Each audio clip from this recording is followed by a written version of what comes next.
Hi hello ನಮಸ್ಕಾರ, ನಾನು ನಿಮ್ಮ Kavya Gowda. Welcome back to my YouTube channel. ಇವತ್ತು ನಾನು ಮೊಟ್ಟೆ ಕೋಳಿ ಬಿರಿಯಾನಿ ರೆಸಿಪಿನ ಶೇರ್ ಮಾಡ್ತಾ ಇದ್ದೀನಿ. ಹಾಗೆ ಸ್ವಲ್ಪ ವಿಭಿನ್ನವಾದ ರೀತಿಯಲ್ಲಿ ಕೂಡ ಟ್ರೈ ಮಾಡ್ತಾ ಇದ್ದೀನಿ. ಸೊ ಬನ್ನಿ ವಿಡಿಯೋನ ಶುರು ಮಾಡೋಣ. ನಾನು ಒಂದು ಕುಕ್ಕರ್ಗೆ ಇಲ್ಲಿ 1 ಸ್ಪೂನಷ್ಟು ಆಯಿಲ್ ಹಾಕೊಂಡು, 1 ತುಂಡು ಚಕ್ಕೆ ಹಾಕೊಂಡು, ಸ್ವಲ್ಪ ನೀರು ಹಾಕೊಂಡು, ಅರ್ಧ ಕೆಜಿ ಚಿಕನ್ ಹಾಕೊಂಡು, 1 ಮೆಣಸಿನ್ಕಾಯಿ ಹಾಕೊಂಡು ಇದನ್ನ ಬೇಯಲಿಕ್ಕೆ ಇಡ್ತಾ ಇದ್ದೀನಿ. ಫಸ್ಟು ಇದು ಸ್ವಲ್ಪ ಬೇಗ ಬೇಯದೇ ಇರೋ ಕಾರಣ ನಾನು ಮುಂಚಿತನೇ ಬೇಯಿಸ್ಕೊಳ್ತಾ ಇದ್ದೀನಿ. ಸೊ ಹಾಗೆ ನಾನಿಲ್ಲಿ ಒಂದು ಮಿಕ್ಸಿ ಜಾರ್ನ ತಗೊಂಡಿದ್ದೀನಿ. ಅದಕ್ಕೆ 8 ರಿಂದ 9 ಹಸಿ ಮೆಣಸಿನ್ಕಾಯಿನ ಆ್ಯಡ್ ಮಾಡ್ಕೊಳ್ತಾ ಇದ್ದೀನಿ. ಸೊ ನೋಡ್ತಾ ಇರ್ಬೋದು. ತದನಂತರ ನಾನು 1 ಹಿಡಿಯಷ್ಟು ಕೊತ್ತಂಬರಿ ಸೊಪ್ಪನ್ನ ಕೂಡ ಆ್ಯಡ್ ಮಾಡ್ಕೊಳ್ತಾ ಇದ್ದೀನಿ. ಅದಕ್ಕೆ ನಾನಿಲ್ಲಿ ಸುಳಿದಿಟ್ಟಿರುವಂಥ ಬೆಳ್ಳುಳ್ಳಿ ಹಾಗೆ ಶುಂಠಿನ ಕೂಡ ಒಂದು ಅರ್ಧ ಇಂಚಷ್ಟು ಶುಂಠಿ, ಒಂದು ಅರ್ಧ ಗೆಡ್ಡೆಯಷ್ಟು ಬೆಳ್ಳುಳ್ಳಿನ ಕೂಡ ಆ್ಯಡ್ ಮಾಡ್ಕೊಳ್ತಾ ಇದ್ದೀನಿ. ಸೊ ಈಗ ನೋಡ್ತಾ ಇರ್ಬೋದು. ಅದಾದ ನಂತರ ಒಂದು ಸ್ವಲ್ಪದಷ್ಟು ನಾನು ಕರ್ಬೇವಿನ ಸೊಪ್ಪು ಕೂಡ ಆ್ಯಡ್ ಮಾಡ್ಕೊಳ್ತಾ ಇದ್ದೀನಿ. ಈಗ ಆ ಒಂದು ಕಲರ್ ಅದೇ ರೀತಿ ಇರಬೇಕು ಅನ್ನೋ ಕಾರಣಕ್ಕೆ ಸ್ವಲ್ಪ ಉಪ್ಪನ್ನು ಆ್ಯಡ್ ಮಾಡಿಕೊಂಡು ಅದನ್ನು ಚೆನ್ನಾಗಿ ಗ್ರೈಂಡ್ ಮಾಡ್ಕೊಳ್ತಾ ಇದ್ದೀನಿ. ಸೊ ಈಗ ನೆಕ್ಸ್ಟ್ ನಾನು ಒಂದು ಗ್ಯಾಸ್ ಸ್ಟವ್ ಮೇಲೆ ಒಂದು ಪ್ಯಾನನ್ನು ಇಟ್ಕೊಂಡಿದ್ದೀನಿ. ಅದಕ್ಕೆ ನಾನು ಕೊತ್ತಂಬರಿ ಕಾಳು, ಧನಿಯಾ ಕಾಳು ಅಂತ ಏನು ಹೇಳ್ತೀವಿ ನೋಡಿ, ಅದನ್ನು 1.5 ಸ್ಪೂನಷ್ಟು, 1/4 ಸ್ಪೂನಷ್ಟು ಆ್ಯಡ್ ಮಾಡ್ಕೊಳ್ತಾ ಇದ್ದೀನಿ.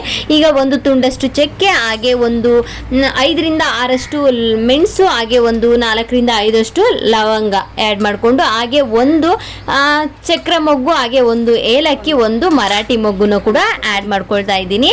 ಸೊ ಅದೆಲ್ಲವನ್ನು ಆ್ಯಡ್ ಮಾಡಿಕೊಂಡು ಈ ರೀತಿ ಡ್ರೈ ರೋಸ್ಟ್ನ ಮಾಡ್ಕೊಳ್ಬೇಕಾಗುತ್ತೆ ಅದೆಲ್ಲವನ್ನು. ಸೊ ನೋಡ್ತಾ ಇರ್ಬೋದು. ಸ್ವಲ್ಪ ಕಲ್ಲು ಕೂಡ ಅದಕ್ಕೆ ಆ್ಯಡ್ ಮಾಡ್ಕೊತಾ ಇದ್ದೀನಿ.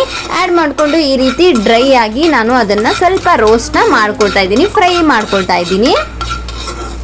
ಸೊ ಇದನ್ನು ಸ್ವಲ್ಪ ಘಮ ಬರೋ ತನಕ, ಇದು ಚೆನ್ನಾಗಿ ಫ್ರೈ ಆಗೋ ತನಕ ನಾನು ಈ ರೀತಿ ಡ್ರೈ ಫ್ರೈನ ಮಾಡಿಕೊಂಡೆ. ಸೊ ತದನಂತರ ಇನ್ನೊಂದು ಮಿಕ್ಸಿ ಜಾರ್ನ ತಗೊಂಡು ಅದಕ್ಕೆ 1 ಚಿಕ್ಕದಾದಂಥ ಟೊಮೊಟೊನ ಕೂಡ ಹಾಕ್ಕೊಂಡು ಅದನ್ನು ಕೂಡ ಫೈನಾಗಿ ಪೇಸ್ಟ್ನ ಮಾಡ್ಕೊಂಡಿದ್ದೀನಿ. ಹಾಗೆ ಇಲ್ಲಿ 1 ಕುಕ್ಕರ್ನ ತೊಗೊಂಡಿದ್ದೀನಿ. ಅದಕ್ಕೆ 3 ರಿಂದ 4 ಸ್ಪೂನಷ್ಟು ಆಯಿಲ್ನ ಆ್ಯಡ್ ಮಾಡಿಕೊಂಡೆ. ಅದಕ್ಕೆ 1 ಚಕ್ರ ಮೊಗ್ಗು, 1 ಮರಾಠಿ ಮೊಗ್ಗು, ಹಾಗೆ ಪಲಾವ್ ಎಲೆ ಕೂಡ ಆ್ಯಡ್ ಮಾಡಿಕೊಂಡು, 1 ಕಟ್ ಮಾಡಿಟ್ಟಿರುವಂಥ ಆನಿಯನ್ನು ಕೂಡ ಈ ರೀತಿ ಆ್ಯಡ್ ಮಾಡ್ಕೊಂಡು ಚೆನ್ನಾಗಿ ಅದನ್ನು ಗೋಲ್ಡನ್ ಬ್ರೌನ್ ಆಗೋ ತನಕ ನಾವು ಈ ರೀತಿ ಫ್ರೈ ಮಾಡ್ಕೊಳ್ಬೇಕಾಗುತ್ತೆ.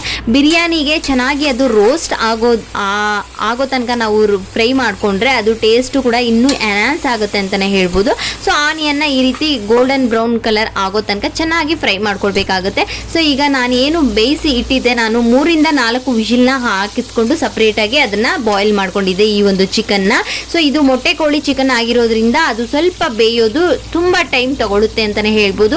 ನಾವು ಯೂಶಲಿ ಬಿರಿಯಾನಿಗೆಲ್ಲನ ಫಾರಂ ಕೋಳಿ ಚಿಕನ್ನ ಬಳಸೋದಿಲ್ಲ, ಬಾಯ್ಲರ್ ಕೋಳಿ ಚಿಕನ್ನ ಬಳಸೋದು. ಸೊ ಹಾಗಾಗಿ ನಾನಿಲ್ಲಿ ಫಾರಂ ಕೋಳಿ ಚಿಕನ್ನಲ್ಲಿ ಮಾಡ್ತಾ ಇರೋ ಕಾರಣ ಸ್ವಲ್ಪ ಅದನ್ನು ಮುಂಚಿತನೇ ಬೇಯಿಸ್ಕೊಂಡು ಈ ಒಂದು ಏನು ಫ್ರೈ ಮಾಡ್ಕೊಂಡಿಟ್ಟಿದ್ದೆ ನೋಡಿ ಆನಿಯನ್, ಅದ್ರ ಜೊತೆಗೆ ಚಿಕನ್ನು ಕೂಡ ಆ್ಯಡ್ ಮಾಡಿಕೊಂಡು ಫ್ರೈ ಮಾಡಿಕೊಂಡೆ. ಹಾಗೆ ರುಬ್ಬಿಟ್ಟಿರುವಂಥ ಗ್ರೀನ್ ಪೇಸ್ಟ್ ಏನಿತ್ತು ಅದನ್ನು ಕೂಡ ಆ್ಯಡ್ ಮಾಡಿಕೊಂಡು ಚೆನ್ನಾಗಿ ಫ್ರೈ ಮಾಡ್ಕೊಳ್ತಾ ಇದ್ದೀನಿ. ಹಸಿ ಸ್ಮೆಲ್ಲೆಲ್ಲೂ ಹೋಗೋ ತನಕ ಈ ರೀತಿ ಚೆನ್ನಾಗಿ ಫ್ರೈ ಮಾಡಿಕೊಂಡೆ. ತದನಂತರ ನಾನು ಅದಕ್ಕೆ ಒಂದು ಚಿಕ್ಕ ಗ್ಲಾಸಲ್ಲಿ 1 ಗ್ಲಾಸಷ್ಟು ನಾನು ಮೊಸರನ್ನ ಕೂಡ ಆ್ಯಡ್ ಮಾಡಿಕೊಂಡು ಅದನ್ನು ಕೂಡ ಚೆನ್ನಾಗಿ ಫ್ರೈ ಮಾಡ್ಕೊಳ್ತಾ ಇದ್ದೀನಿ. ಈಗ ನೋಡ್ತಾ ಇರ್ಬೋದು. ಸೊ ಈ ಒಂದು ಫಾರಂ ಕೋಳಿ ಚಿಕನ್ ತುಂಬಾ ಚೆನ್ನಾಗಿ ಬರುತ್ತೆ, ರುಚಿಯಾಗಿರುತ್ತೆ ಅಂತಲೇ ಹೇಳ್ಬೋದು. ಸೊ ಈಗ ಈ ಒಂದು ಫ್ರೈ ಆದ ನಂತರ ಈಗ ನೋಡ್ತಾ ಇರ್ಬೋದು ಎಣ್ಣೆ ಎಲ್ಲ ಯಾವ ರೀತಿ ಬಿಟ್ಕೊಂಡಿದೆ ಅಂತ. ಈ ಥರ ಒಂದು ಫ್ರೈ ಆದ ನಂತರ ನಾವು ಏನು ಗ್ರೈಂಡ್ ಮಾಡಿಟ್ಟಿದ್ದೆ ಒಂದು ಟೊಮೊಟೊನ ಆ ಪೇಸ್ಟನ್ನು ಕೂಡ ಆ್ಯಡ್ ಮಾಡಿಕೊಂಡು ಅದನ್ನು ಕೂಡ ಚೆನ್ನಾಗಿ ಫ್ರೈ ಮಾಡಿಕೊಂಡೆ. ತದನಂತರ ನಾನು ಫಸ್ಟಲ್ಲಿ ಏನೆಲ್ಲವನ್ನು ಡ್ರೈ ರೋಸ್ಟ್ ಮಾಡ್ಕೊಂಡಿದ್ದೆ ನೋಡಿ ಅದನ್ನು ಕೂಡ ಗ್ರೈಂಡ್ ಮಾಡಿಕೊಂಡು ಈ ರೀತಿ ಒಂದು ಪೌಡರ್ನ ಮಾಡಿಕೊಂಡು ಇಟ್ಟಿದ್ದೀನಿ. ಸೊ ಅದು 2 ಸ್ಪೂನಷ್ಟು ಪೌಡರ್ ಆಗಿತ್ತು ನನಗೆ. ಸೊ ಆ ಎಲ್ಲವೂ 2 ಸ್ಪೂನಷ್ಟು ಕಂಪ್ಲೀಟಾಗಿ ನಾನು ಏನು ಫ್ರೈ ಮಾಡಿಕೊಂಡು ಪೇಸ್ಟ್ ಮಾಡಿಕೊಂಡು ಲೈಕ್ ಪೌಡರ್ ಮಾಡ್ಕೊಂಡು ಇಟ್ಕೊಂಡಿದ್ದೆ ಅದೆಲ್ಲವನ್ನು ನಾನು ಪೌಡರ್ನ ಇದಕ್ಕೆ ಆ್ಯಡ್ ಮಾಡಿಕೊಂಡೆ. ಸೊ ತದನಂತರ ಅದಕ್ಕೆ ಉಪ್ಪನ್ನು ಕೂಡ ಆ್ಯಡ್ ಮಾಡಿಕೊಂಡೆ. ಈಗ ನೋಡ್ತಾ ಇರ್ಬೋದು ನಾನಿಲ್ಲಿ 1 ಗ್ಲಾಸಷ್ಟು ಒಂದು ಮೆಜರ್ಮೆಂಟಲ್ಲಿ 1ರಷ್ಟು ನಾನು ರೈಸ್ನ ತೊಗೊಂಡಿದ್ದೀನಿ. ಸೊ ಆ ಒಂದು ರೈಸ್ನ ವಾಶ್ ಮಾಡಿಕೊಂಡು ಇದಕ್ಕೆ ಆ್ಯಡ್ ಮಾಡ್ಕೊಳ್ತಾ ಇದ್ದೀನಿ. ಸೊ ಫಸ್ಟೇ ನಾನು ನೀರನ್ನ ಆ್ಯಡ್ ಮಾಡಲ್ಲ, ಫಸ್ಟ್ ರೈಸನ್ನು ಆ್ಯಡ್ ಮಾಡಿ ತದನಂತರ ನೀರನ್ನು ಆ್ಯಡ್ ಮಾಡ್ಕೊಳ್ಳೋದು. ಸೊ ಈಗ ನೋಡ್ತಾ ಇರ್ಬೋದು ಆ ಒಂದು ಆಯಿಲ್ ಜೊತೆ ಚೆನ್ನಾಗಿ ಇದನ್ನು ಕೂಡ ರೈಸ್ನು ಕೂಡ ಮಿಕ್ಸ್ ಮಾಡ್ಕೊಳ್ತಾ ಇದ್ದೀನಿ. ಸೊ ದಟ್ ಈ ರೀತಿ ಮಿಕ್ಸ್ ಮಾಡ್ಕೊಳ್ಳೋದ್ರಿಂದ ಅದು ಸ್ವಲ್ಪ ರೈಸ್ ನಮಗೆ ಹುಡಿ ಬರುತ್ತೆ ಅನ್ನೋ ಕಾರಣಕ್ಕೆ. ಸೊ ಈಗ 1:2 ಅಂತೆ ನಾನು ಚಿಕನ್ ಇರೋದ್ರಿಂದ ಸ್ವಲ್ಪ ಕಡಿಮೆ ನೀರನ್ನ ಆ್ಯಡ್ ಮಾಡಬಾರ್ದು. ಸೊ 1:2 ಹಂಗೆ ಕಂಪ್ಲೀಟಾಗಿ ನಾನು 1 ಮೆಜರ್ಮೆಂಟು 1 ಗ್ಲಾಸಲ್ಲಿ ತೊಗೊಂಡಿದ್ದೆ, 2 ಗ್ಲಾಸಷ್ಟು ಕಂಪ್ಲೀಟಾಗಿ ನಾನು ನೀರನ್ನು ಆ್ಯಡ್ ಮಾಡಿಕೊಂಡೆ. ಸೊ ಈಗ ನೋಡ್ತಾ ಇರ್ಬೋದು 2 ವಿಷಿಲ್ ಹಾಕಿಸ್ಕೊಂಡೆ.